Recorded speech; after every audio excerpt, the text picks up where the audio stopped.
Hey guys, here we're going to a film study-ish on Devin Haney versus Gamboa. So a few of the things we're going to be looking at is how Devin Haney sets up his punches. Well, no setup there. And how does he move off the line after he throws those punches? He doesn't really. He gets caught with a left hook, one of Gamboa's favorite punches, and he gets caught with the right hand.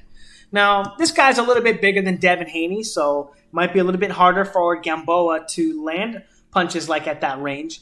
But Gamboa is a spectacular athlete. And I know he's a little old, people want to say long in the tooth or whatever. Devin Haney very likely has never been in the ring with anyone like Gamboa. And it's also interesting because when you look at the people that have beaten Gamboa, and we're going to take a look at Gamboa clips as well, but take a look at the people who have beaten Gamboa, and it's Tank Davis, a southpaw, and Terrence Crawford, who was getting beaten when he fought as an orthodox fighter against Gamboa. So he switched southpaw, and that was when he was able to kind of capitalize on beating Gamboa, which is also very likely why Tank Davis felt like he could beat Gamboa in the first place and even took that fight.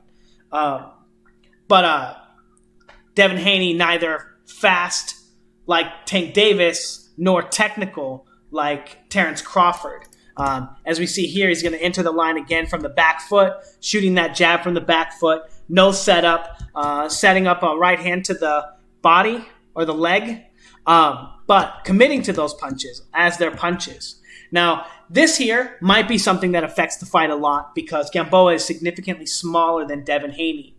So if Devin Haney can consistently get a hold of Gamboa after throwing punches, it might not be as important that Gamboa is faster than Devin Haney or possibly hits harder, at least in the beginning of the fight when they're, fresh. I believe Gamboa had the power edge. But how long he stays fresh because of stuff like this, I don't know. However, I do want to point out that Devin Haney throws quite a few punches before getting a hold of him. And that's going to be an important idea later. But as we see here, Devin Haney getting stuck on the line, right? Not really setting this shot up. Trying to sink onto the front foot here, though, right? Notice he comes in on the back foot, and then he feints to the neutral zone. Then he slips a little bit to the front foot. Now, he doesn't really have a front foot game, okay? He kind of stands like the Marvin Cook style, feet in a line. Think Danny Jacobs. And then he can only peel away from the line, but his head is always in the same place, okay? But one of the problems, again, with that, getting stuck on the line. It's harder to slip punches if your feet are always in one line or they're in a linear motion, right? And they're not, they don't create any depth for you to get off of your opponent's line. And you can see Devin Haney kind of getting caught on the line here by Mr. Santiago on that left hook. But that's something that's very common with Devin Haney. Again, not controlling the line, not feinting or probing. He goes a little bit from the front foot to a little bit to the back foot with a level change. And then Santiago still gets a piece of him, right? He's blocking the shot, and he's still getting his glove close to a zone in which he can start countering Devin Haney there. Now again, this is one of Devin Haney's most spectacular punches here. He comes in on the line here, lands this leaping left hook, and then immediately gets countered by a right hand from his opponent. Again, even in the sequences in which he lands, he's not setting them up. He's not getting enough power to hurt his opponent. And then he's getting stuck on the line when he throws combinations. Now, am I picking on Devin Haney? No, not really. Again, not really a good front foot game. He's getting his head off the line, but notice how his head is getting outside of his knee, right? That means he's not going to be able to get back on the line very easily. And you see him kind of awkwardly here getting back in that position.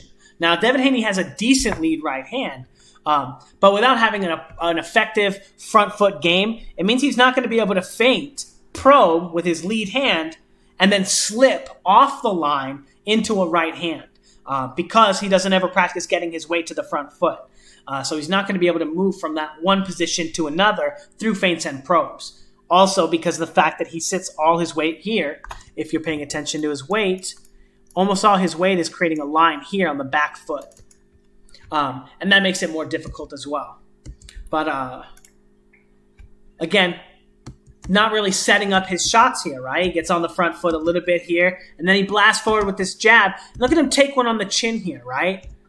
And then get stumbled a little bit. Again, this is going to be very dangerous fighting someone like Gamboa, who's as explosive, who likes to counterpunch, who likes to punch with you, but also has pretty good head movement himself.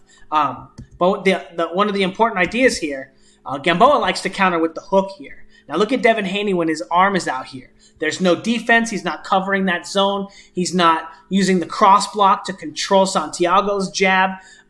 Technically, there's a myriad of things wrong with Devin Haney's jab here, on top of the fact that it's a predictable jab and it was easy for Santiago to find, which is also going to be a problem fighting Gamboa. Again, we're going to take a look at Gamboa's clips in a second too, but Devin Haney getting stunned by that. A very easy, light jab from Santiago as he steps into it, right? And again, he's adding power to it by stepping into this punch, right? And that means he's going to be adding power to his opponent's punch as well. So, another clip of Devin Haney getting on the line with his opponent and getting rocked with the jab, okay? Again, stepping with his jab, coming in from the same position, and getting countered. Again, something that's going to be very dangerous, but also make this fight very, very, very exciting. Now, again, Devin Haney doesn't really, if you pay attention to his feet, he's got that kind of, I just did a video on it, Marvin Cook, right? His feet are kind of in a line here. And that's the zone in which his head is going to be moving. So when he moves straight back from that right hand, as you can see the zone that his opponent's right hand is making, it's nearly parallel to his feet, right? So that means he's not going to be able to slip that punch or get his head really off that line. And as you can see, he's having a very difficult time because he can only drag his weight straight back. Now, part of this problem is because he doesn't really get to the front foot either. And because he doesn't get to the front foot, he can't really change the trajectory of his line. Yeah.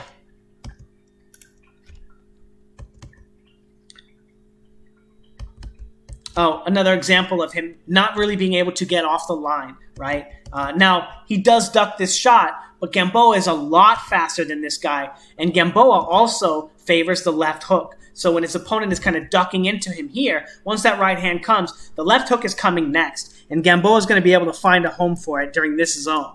So Devin Haney, if he's not feinting and probing and controlling the space, which is something Devin Haney doesn't really do, and it's very difficult to do purely from the back foot or from position 2, he's going to have a hard time fighting Gamboa.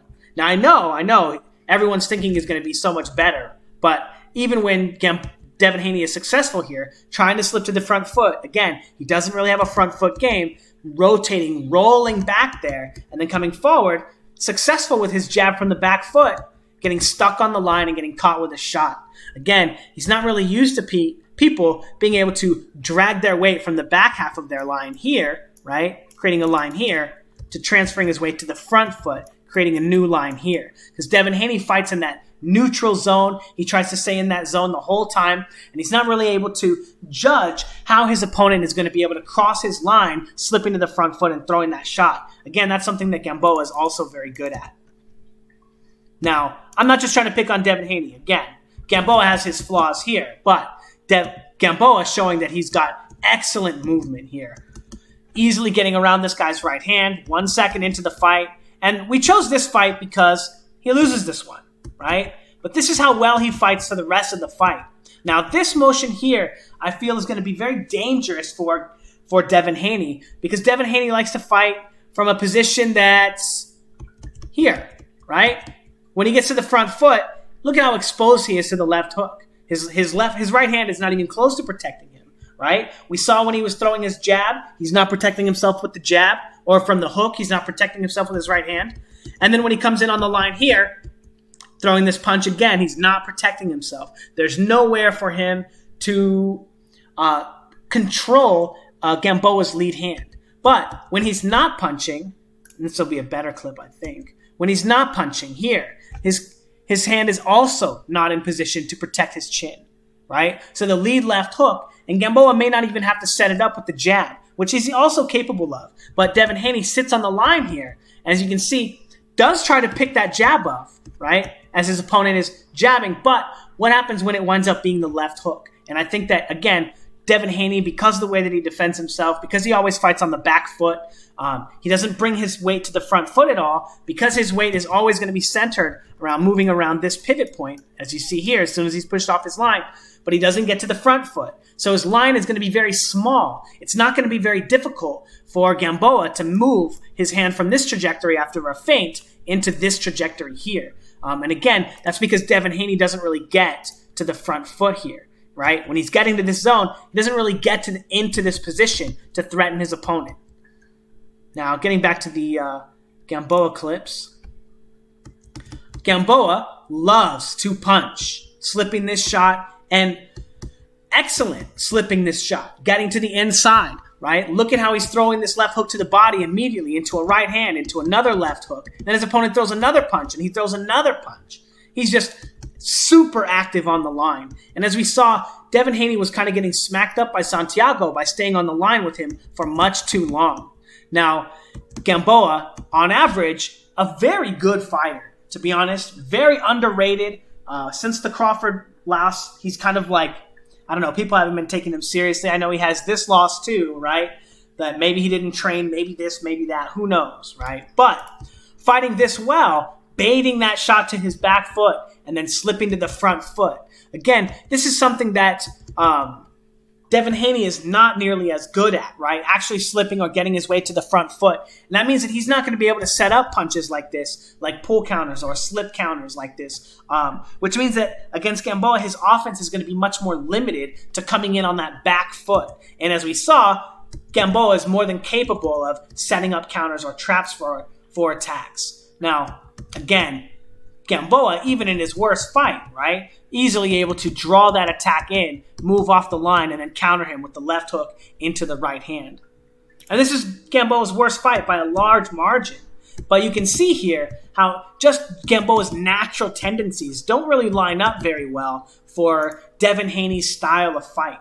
And it's something that's really interesting, opening up with the left hook again. And look at how his opponent gets away from that left hook, right? He's in position one. He's bringing his weight now back to the back foot, but he was in the position one. And that means that he's baiting punches to that zone. Again, I don't think that Devin Haney is going to be getting to that front foot very often, which means that Gamboa's lead left hook is on average is going to find its home more often. Now, here's an excellent example of him using that shot, jab to the body to lower the guard and get him to sit on the line, and then immediately into that left hook. And that's a very similar pattern and a similar zone that I think, and a similar success that I think he's going to have throwing punches at Devin Haney. As we saw, Devin Haney doesn't react to punches very well, right? He doesn't slip to the front foot, so he's not going to slip to the front foot and throw the right hand over the top of that very often. Or very early in the fight, right? He's going to have to see that look a few times before he starts setting that shot up, which should be basic craft. But Gamboa, basic craft here, bringing that shot over the top very early on in the fight. Now, again, Gamboa, excellent fighting. Excellent fighter. And just these positions here, how he's able to transfer his weight from the back foot, slip to the front foot, back foot, into the jab, front foot, back foot, and then into this leaping left hook, right? Into a right hand. And then still in position to move and defend himself and change positions. All this stuff is very bad for Devin Haney, as Devin Haney often gets stuck on the line. Now, again, I know, long in the tooth, this and that, maybe he's old. But the only people, aside from this guy, and we're going to be showing some of those clips too of Gamboa getting smacked up, so don't worry.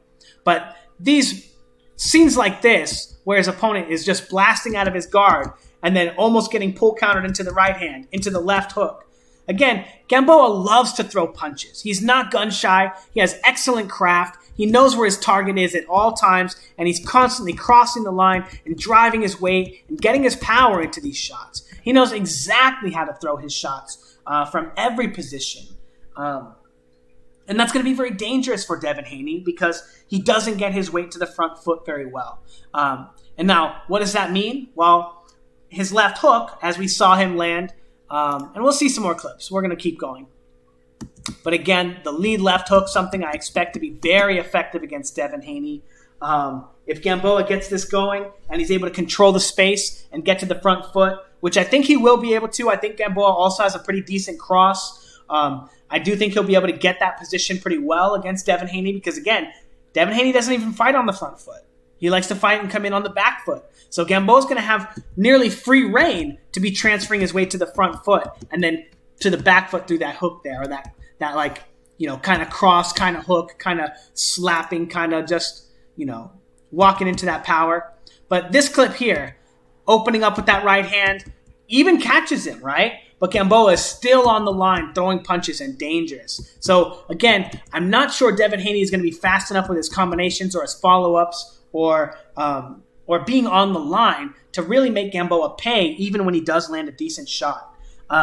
And I do think that Gamboa is still going to be able to be dangerous in landing his punches. Now, Devin Haney does have a pretty solid 1-2, and he does cover quite a bit of distance with this jab to the body as he transfers his weight to the back foot into this right hand. Now, the only time that his weight actually gets to the front foot is when he punches, okay? Because he doesn't get to the front foot very often, that means that once Gamboa sees that right hand, he's going to be able to read it. And it's going to get harder and harder for Devin Haney to land that as the fight goes on, unless he starts getting his weight to the front foot. As we saw those really awkward clips of him slipping to the front foot, that is not going to cut it. He's going to have to find a way to disguise this right hand. Otherwise, Gamboa is going to see it coming and be able to counter him all night long. But he does have a solid 1-2. He's very quick, and he does cover a lot of distance with it. As Santiago thinks he's safe, simply slipping his weight from the front foot, as you can see where his head is here, right? Here's his line. And then when he transfers his weight to the back foot, he thinks he's going to be far enough away that shot's not really going to be hitting him, or he's going to be able to roll that shot. But it's still able to catch him. It's still able to drive a little bit of weight into him and kind of touch him up a little bit. Now, one of the most impressive punches that Devin Haney lands in the beginning of the fight is this leaping left hook. But what I want to point out is that Devin Haney lands this shot perfectly, and he still gets stuck there on the line eating a right hand, right? But he lands the shot perfectly. Feints him. Santiago thinks it's going to be a jab. He catches him with it. Everything goes right except Devin Haney's body mechanics, okay? Now, again, this is why I don't think Devin Haney has that much power. He's not really getting his weight to the back foot here. He's just kind of leaning into it and hoping that he gets the guy down. But he lands it perfectly. And if you land a shot like that perfectly, there's no reason the guy shouldn't go down. And he's still stuck there getting hit with big power shots from his opponent. Now, the reason that I bring this up is because Gamboa likes... Well, first off, if Devin Haney likes to open up with the lead left hook, Gamboa is going to give him opportunities. Let's see if this next clip will be what I'm talking about. Nope. So we're going to go back to that. We're going to talk about this real quick. The overhand right? Gamboa does like the left hook, as we're showing here, right? Gamboa likes the left hook. He likes to counter the lead hand. He likes to counter the right hand. But this guy was kind of feinting early with the jab and then throwing the right hand after. And in this scene, he just steps in, and when Gamboa thinks it's going to be a jab, as you can see, he tries to parry it with this white spot right here. That's Gamboa's glove. Let's watch it one more time. Boom. He tries to parry it, but that guy is already in his next weight transition. And before Gamboa can move out of that position with the left hook, he gets smashed on the chin with that right hand. Now, again, Devin Haney has a good one too. So maybe this happens. Maybe it does. But what I want to talk about is when Devin Haney opens up with this lead left hook and he's not setting up his right hand, I think this is going to be a very dangerous place for Devin Haney to be playing with Gamboa. Now, let's see, get back to some of these Gamboa clips. So if you take a look at Gamboa's weight here, when he looks to sink that shot in, he's going to start leaning to the front foot here. And if you notice, the weight here, boom, boom, most of it is on his front foot here. And what he's trying to do is lean in so he can get his weight into that position and then out of that position and rotate his hips to the back foot. Now, when he moves into this position, this is also going to be the position that Devin Haney feels the most comfortable throwing his own lead left hook. And Gamboa is going to be moving into this position a lot as he throws his right hand, right? After he throws his right hand.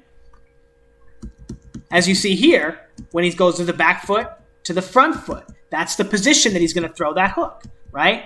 As he controls the space with the lead hand here. Now Gamboa trying to leap and pendulum step on that same rhythm, right? Front, back, front, back, front, back, right? In that same rhythm with that pendulum step and that hook. But again, that's going to be a rhythm that Devin Haney is going to pick up as well. Now, who's going to win, right? I think that a lot of the fight is going to be fought here. Not a lot of it. Because I think it's going to probably be like an early knockout no matter what. I don't think that Gamboa is going to try to survive against Devin Haney.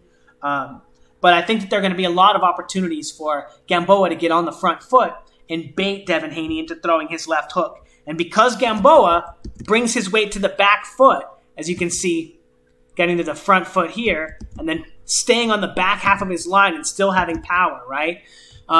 Whereas Devin Haney throws his hook and he gets stuck here. And now he's stuck on the line and getting countered already. Again, I think the counter from Gamboa is going to come in this sequence here, and there's a chance that Gamboa gets his head off the line before Devin Haney lands his hook. There's also a chance that Devin Haney lands first and Gamboa still hits him with a hook and rocks him. Now, why isn't any of this important? Well, number one, both of these guys' lack of defense is going to make this an awesome fight. Number two, I think that Devin Haney's measuring stick is off with this fight. I think that him and his team probably didn't choose this fight super well, probably thinking that, oh, Crawford beat him, we're a good athlete, Crawford's a good athlete. No. Crawford is one of the best pound-for-pound fighters in all of boxing. He's, twice as good as Mayweather. I think that Crawford would undeniably beat the crap out of Mayweather. Not beat the crap out of him. Mayweather has so many good tactics for controlling the space. He has so many good tactics that don't have anything to do with boxing, but he can use to stop you from scoring points, right? Holding you on the inside or keeping you off balance, funny tricks like that. To kind of mitigate your offense. So, maybe Mayweather makes some... Anyway, this video is not about that. This video is not about that. Crawford's a boxing genius, okay? He's a boxing genius, and, he's one of the best fighters we have pound for pound today, I have him right up there with Lomachenko. I guess if Lomachenko is going to give the fight away to Lopez, you got to give it to Crawford now. So Crawford number one pound for pound. Is Devin Haney really lumping himself in there with Crawford, pound for pound, number one fighter? Well, is he taking into account that Crawford had to switch southpaw to beat him? He did, and he was still getting smacked up a little bit. Is he also taking into account that Devin Haney, or that Tank Davis is a southpaw, and that's one of the reasons why he was able to beat Gamboa? And Gamboa was still able to do some things with Davis. Took him a long time. Took him a while, the weird thing with his foot getting blown out, and then he had to have surgery on his Achilles heel, As long as that Gamboa doesn't show up and Gamboa's got some, if he's healed, this is going to be a tough fight for Devin Haney. A really, really tough fight because, again, I think the measuring stick was broken in this fight. I think that if they're relying on Gamboa having the injury problems to win the fight, and that they think they're a better fighter than Tank Davis. Like he said, even at the weigh-in, right? He said, and, trying to do better than the last, and he meant to say person who beat him, right? He was talking about Tank Davis. Then he said, the last performance, right? He tries to change it up. Oh, I just want to do better than my last performance. Well, this is Yuriorkis Gamboa, He went to multiple Olympic games. I don't know. I think Santiago had a decent amateur career, but he's not a Gamboa, right? And Devin Haney struggled against this guy, and I don't want to say, it's just because of the guy's size. But anyway, maybe Devin Haney has, come out of quarantine a different animal, Maybe he's come out a little bit better of a fighter. Maybe he's got a little bit better at defense. But maybe Gamboa did too.